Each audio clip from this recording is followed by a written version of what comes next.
In this video, I'm going to show you how to make this super easy flicker effect in Adobe After Effects. So here we are in Adobe After Effects. Once you have your video imported, I'm going to play it for you so you can see this is the video we have to use, and we want to put a black flicker over top of it. So the first thing you're going to want to do is right click down here, go New, Solid. Pick this color to whatever you want the video to flicker to. I want it to flicker black. So we're going to hit OK. Now while selected on this solid, you're going to want to hit T to open up the opacity.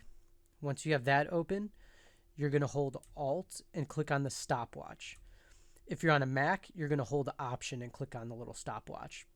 This is going to open this expressions panel.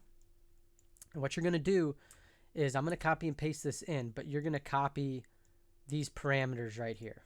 Okay, so type these in. It would be wiggle, parentheses 13, comma 15, comma negative 85. Let me pause this real quick. I just realized I said comma, not parentheses. So to avoid confusion, I'm going to throw up on the screen in big letters to show you what you need to type in. And I'm also going to include it in the description so you can just copy and paste it and throw it right into your video. Okay, let's continue. These are the parameters I usually like to use. You can absolutely go ahead and change these yourself. But once you have this in, I'll preview the video for you. So as you can see, we have this stylish flicker going on. Now back to these parameters. This first set where you see this 13, this is going to be the flicker speed. And then these are going to adjust the flicker itself.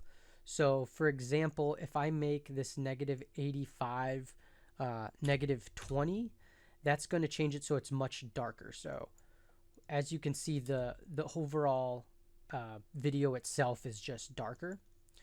Now I'm going to go back here, back to negative 85, and I'm going to change now the 15. Let's bump this up to 60, and now these are going to be much darker and deeper flickers. So as I always encourage, go play with these parameters, make this your own, make it your own style. But that's it. It's just a simple, quick video of how to do this really cool flicker. If you enjoyed this video, go ahead and hit the like button. Feel free to subscribe. And until next time, I'll see you in the next video.